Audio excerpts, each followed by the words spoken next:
Good morning everyone. चलिए आज हम एनसीईआरटी की पाठ्य पुस्तक रुचिरा से संस्कृत से चैप्टर 1 सुभाषितानी को पढ़ने जा रहे हैं। पहला चैप्टर है सुभाषितानी यानी श्रेष्ठ वचन, उसको कहते हैं introduction of the lesson. First chapter देख लेते हैं हम कि इसमें क्या है कि सुभाषित यानी सु माने बहुत अच्छा और भाषित माने वचन यानी बहुत अच्छे के दो शब्दों से मिलकर के बना है। सु का अर्थ है सुंदर, मधुर, बहुत अच्छा, भाषित माने वचन। इस प्रकार सुभाषित का अर्थ है सुंदर या मधुर वचन। इस पाठ में सुक्ति, मंजरी, नीति शतकम, मनुस्मृति और शिशुपाल वधम पंचतंत्र से रोचक और उदात्त विचारों को उभारने वाले श्लोकों का संग्रह किया गया है। चलिए अब हम इसके देख लेते हैं। पहला श्लोक है, उसको हम शब्दार्थ और सरलार्थ सभी को समझेंगे। गुणा गुणज्ञेषु गुणा भवन्ति ते निर्गुणं प्राप्य भवन्ति दोष शुष्वादुतो या प्रभवन्ति नद्य समुद्रमासाद्य भवन्तपेय। अर्थात लिखा हुआ गुणवान व्यक्तियों में ही गुण होते हैं, किंतु गुणहीन व्यक्तियों को पाकर वे भी दोष में बन जा। गुणहीन व्यक्तियों के साथ में जब रहते हैं तो वे क्या हो जाता है, उनमें भी वे भी निर्गुण हो जाते हैं। कैसे? नदियां स्वादिष्ट जल से युक्त ही निकलती हैं, किंतु समुद्र तक पहुंचकर वे भी पीने योग्य नहीं रहती। इसलिए लिखा है गुणा गुणज्ञे सुगुणा भवन्ति। निर्गुण लोग में क्या होता है, गुण होते हैं। ते निर्गुण प्राप्य भवन्ति दोषा।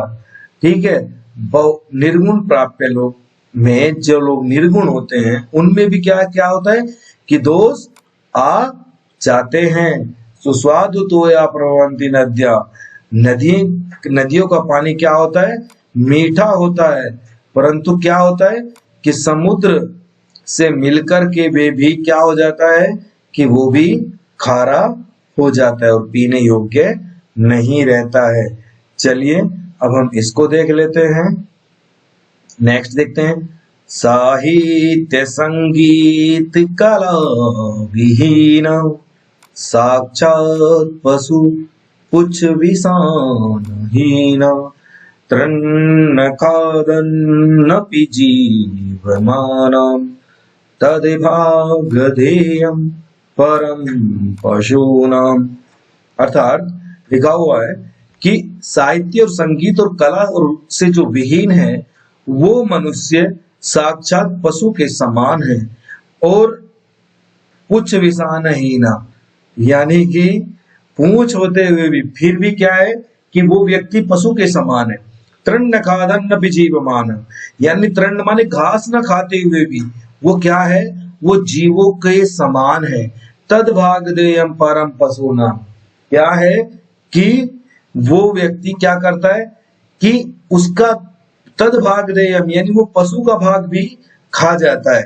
ठीक है, चलिए अब हम आगे देख लेते हैं। साहित्य से, संगीत से और कला और कौशल से जो हीन व्यक्ति है वास्तव में वो व्यक्ति क्या है, पूंछ तथा सींग से रहित मनुष्य है जो घास ना खाते हुए भी पशु की भांति क्या है, जीवित है।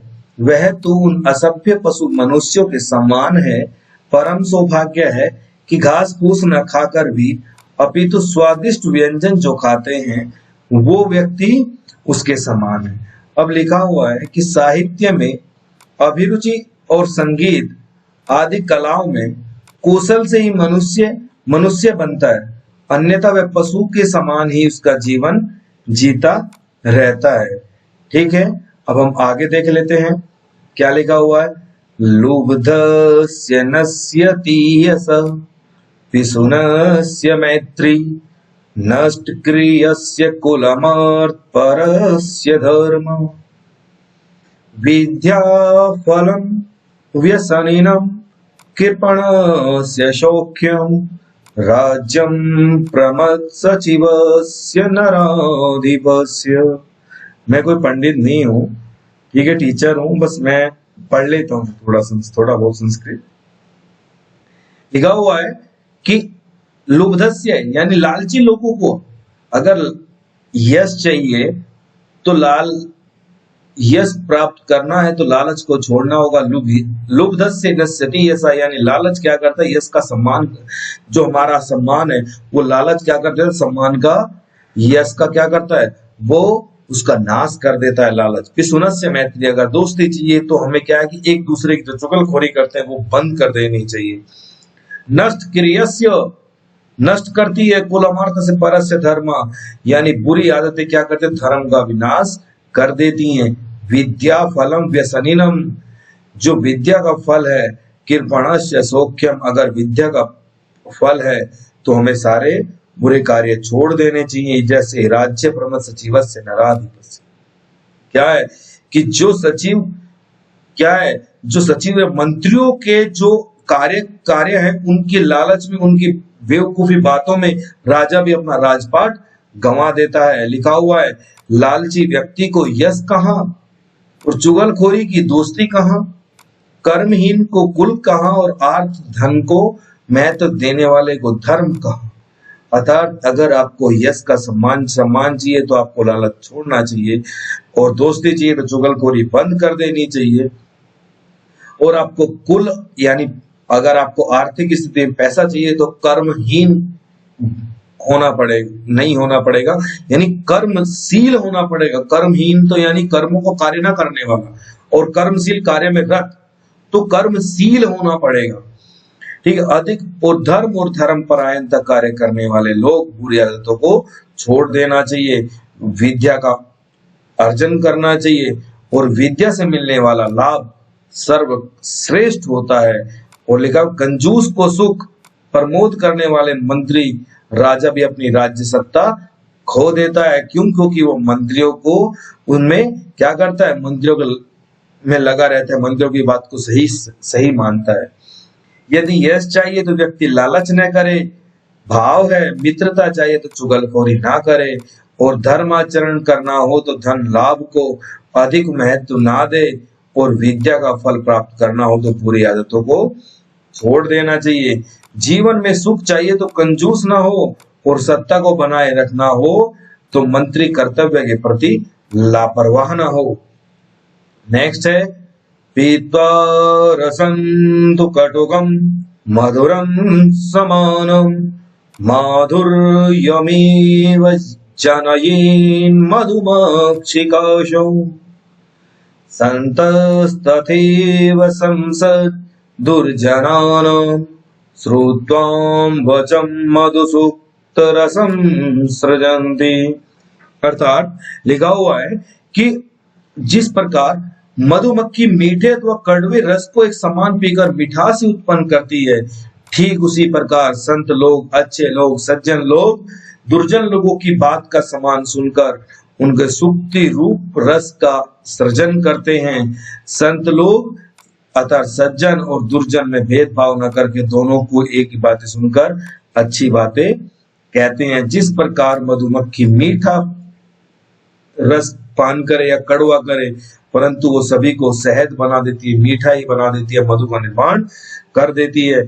लिखा हुआ है पीत्वा रसम तो कटुकम, चाहे पिए वो मधुमक्खी कड़वा, परंतु फिर भी क्या कर देती है, मधुर के समान कर देती है। ये मधुमक्खी की विशेषता है। संतस तथैव संसज्ज दुर्जनानाम, यानी संतों का साथ यानी अच्छे लोगों का साथ क्या कर देता है, बुरे लोगों को भी अच्छा कर देता है।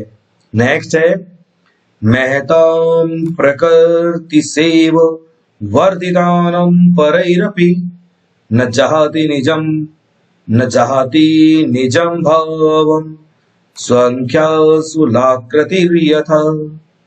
महता प्रकृति सेवा वर्धितानम परैरपि न जाति निजम भावम संख्यासुलाकृति यथा, यानी महती प्रकृति हो, यानी क्या है कि दूसरे की प्रशंसा पाने वाले पुरुषों का जो स्वभाव है, वर्धितान परैरपि, परे माने दूसरे के लोगों के लिए, अपना जो स्वभाव है, अपनी जो विशेषता है वो भी अच्छी होती है। कैसे?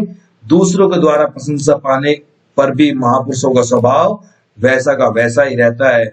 चाहे उनकी कितनी तारीफ करो वो बदलता नहीं है, चाहे उनकी आप बुराई करो या प्रशंसा करो उनका स्वभाव सेम रहेगा। परंतु हम क्या है कि हमारी अगर बुराई करते तो हम एग्री मैन बन जाते हैं, गुस्सा हो जाता है, और हमारी तारीफ करते तो हम फूले नहीं समाते। परंतु महापुरुष दोनों स्थिति में बिल्कुल समान रहते हैं, उस बारे में बात की गई है।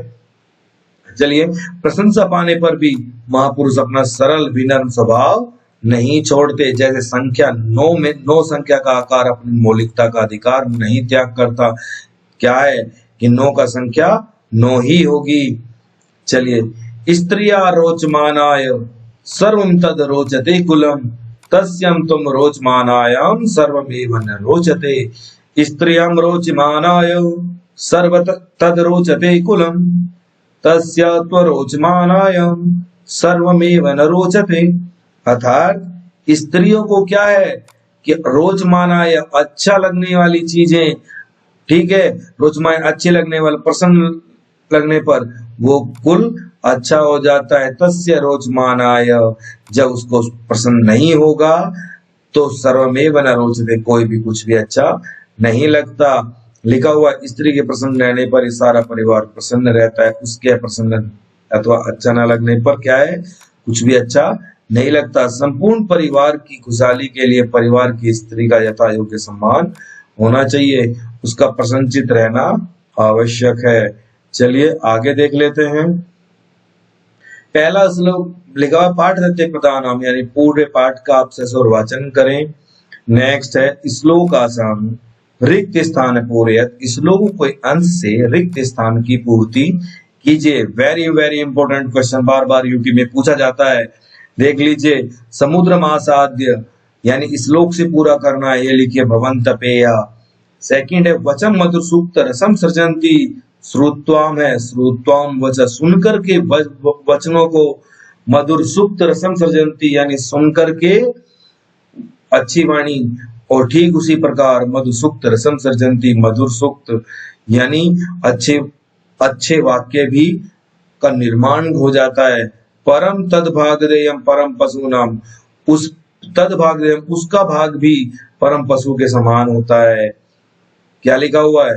विद्या फलम व्यसनम कृपणा से सौख्यम, अगर विद्या का फल चाहिए, व्यसनम बुरे कार्य और लालच छोड़ देना चाहिए, लिखा हुआ है। नेक्स्ट है स्त्रियां रोचमानाय, स्त्रियां रोचमानाय सर्व रोचते कुलम, जो स्त्री प्रसन्न होगी सभी उस परिवार में कुल में प्रसन्न होंगे। नेक्स्ट है व्यसनीना किम नश्यति, व्यसनीना किम नश्यति किसका नाश करता है? विद्या फल का नाश करता है। कस्य रोचमानाय सर्व कुलम रोचते, इस कस्य की जगह क्या आ गया? स्त्रियां को अच्छा लगने वाला कुल अच्छा लगता है। कस्य यश नश्यति, यश अगर यश चाहिए तो किसका नाश, कौन यश का नाश कर देता है? लालच, लालच आपके सम्मान का नाश कर देता है। मधुमक्षी का किम जनयति, मधुमक्खी क्या निर्माण करती है, क्या करती है? प्रथमे यानी प्रथम मधुमक्षी क्या जनयति? प्रथमे जनयति, ठीक है। लिखा हुआ है मधुर सूक्तम के सृजंती, मधुर सूक्त का निर्माण कौन करता है? माधुर्य करती है, माधुर्यम यानी मीठा शहद। नेक्स्ट क्वेश्चन है अधोलिखित तद्भव, यानी वे शब्द जो संस्कृत के होते हैं और हिंदी में जो के त्यों बोले जाते हैं उनको हम तद्भव, उनको हम तत्सम कहते हैं, और जो परिवर्तन होकर के हिंदी में प्रयुक्त हो जाते हैं उन्हें हम तद्भव कहते हैं। तो नीचे लिखे तद्भव शब्दों के लिए संस्कृत शब्द से क्या चुनना है? तत्सम चुनना है। कंजूस का तत्सम क्या है? कृपण है। कड़वे का कटु है। पूंछ का पुच्छ है। लोभी का लुब्ध है। मधुमक्खी का मधुमक्षी है। तिनके का तृण है। देखो लिखा हुआ ना, कटु का पूंछ का पूंछ, लालच का लुब्ध, मधुमक्खी का मधुमक्षी का, तिनके का तृणम। नेक्स्ट है अधोलिखित वाक्य सुकृत पद क्रियापद चित्वा लिखत, यानी चुनकर के लिखना है नीचे लिखे वाक्यों में से कृत पद और क्रियापद, कर्ता का पद और क्रिया का जो पद वो अलग अलग करके लिखना है। कैसे वो भी देख लेते हैं। देखो कोई भी वाक्य में कर्ता ढूंढना है और क्रिया ढूंढना है। इसमें लिखा हुआ है मधु सुक्त रसम सर्जंती। संत क्या है? संत क्या है? कर्ता है, और सर्जंती माने निर्माण करती है, क्रिया हो गई। निर्गुण प्राप्य भवंति दोषः। ठीक है, अब इनके कर्ता देख लेते हैं। दोष क्या है? कर्ता है, और भवंती क्रिया है। ऐसे ही उसमें क्या है? गुणा कर्ता है और भवंती दो क्रिया है। मधुमक्षिका कर्ता है और जनयेत क्रिया है। पिशुनस्य मैत्री क्या है? मैत्री, इसमें सिर्फ मैत्री जो शब्द है वो कर्ता है, और नास्यति यानी क्या है? देखो नास्यति यानी क्रिया है। नद्य नदी क्या है? कर्ता है, और भवंती माने होता है। क्या होता है? समुद्र मासाद अपेय भवंती। समुद्र का मीठा जल भी कड़वा होता है, पीने योग्य। अपेय यानी पीने योग्य नहीं रहता है तो होता है। ये क्रियापद हो गया। अब नेक्स्ट क्वेश्चन देख लेते हैं, क्वेश्चन नंबर 6। रेखांकित पदों के आधार पर प्रश्न का निर्माण कीजिए। गुणा गुणज्ञ गुणा भवन्ति। गुणा शब्द हटाकर के ऐसा क्या शब्द लगाया जाए जो प्रश्न का निर्माण होगा? के। लुब्धस्य कौन लालच यश का नाश कर देता है? तो कस्य। ठीक है। नद्य स्वाद भवंति, नदी का मीठा जल होता है, तो नदी का किसका मीठा जल होता है? तो का लगा दिया। अब ये देख लेते हैं, लुब्धस्य ऐसी नदी लसा लालच यश का नाश कर देता है, तो क्या था? कस्य था। मधुमक्षी माधुर्यमेव जनयति। मधुमक्खी क्या करते? मीठा शहद ही उत्पन्न करती है, तो कौन मीठा जन? और मधुमक्खी का हटाना है तो यहाँ पर भी कहा जाएगा स्त्रीलिंग के लिए। महता प्रकृति सुस्थिरा भवती। महता यानी महानता, प्रकृति की महानता क्या है? स्थिर है, जैसे नो की महत्ता है। ठीक है, कहीं पर भी लिखे तो नो का नो ही होगा। उदाहरण के अनुसार पद को अलग अलग करके लिखें। अलग अलग, पृथक पृथक यानी अलग अलग करके लिखें। समुद्र महासाध्य, समुद्र महासाध्य, समुद्र असाध्य है यानी पीने योग्य नहीं रहता पानी। माधुर मेव, माधुर्य एव, माधुर्य एव, यहाँ पर माधुर्य, यहाँ पर एव। अल्पमेव, अल्प और अल्पम, और एव सर्वम और एव। महात्मानाम, महात्मानाम समानम अपि, समानम अपि माने भी। महात्मानम उक्ति, महात्माओं के द्वारा उक्ति। ठीक है, ये आपका चैप्टर पूरा होता है। Thank you very much. आप इसे अपनी नोटबुक में बनाएं और नोटबुक में लिखें क्वेश्चन आंसर, और अपनी संस्कृत का सुभाषितानी का फर्स्ट चैप्टर अपनी संस्कृत की नोटबुक बनाएं, उसमें फर्स्ट चैप्टर लिखेंगे सभी बच्चे अच्छे से। और नेक्स्ट चैप्टर के लिए वीडियो हमारी बहुत जल्दी आने वाली है। तो थैंक यू वेरी मच। जय हिंद, वंदे मातरम। आज ही वीडियो आ जाएगी, डोंट वेरी। ठीक है, हमारी वीडियो देखते रहिए और सब्सक्राइब करते रहिए, हंसते रहिए, मुस्कुराते रहिए। जय हिंद, वंदे मातरम।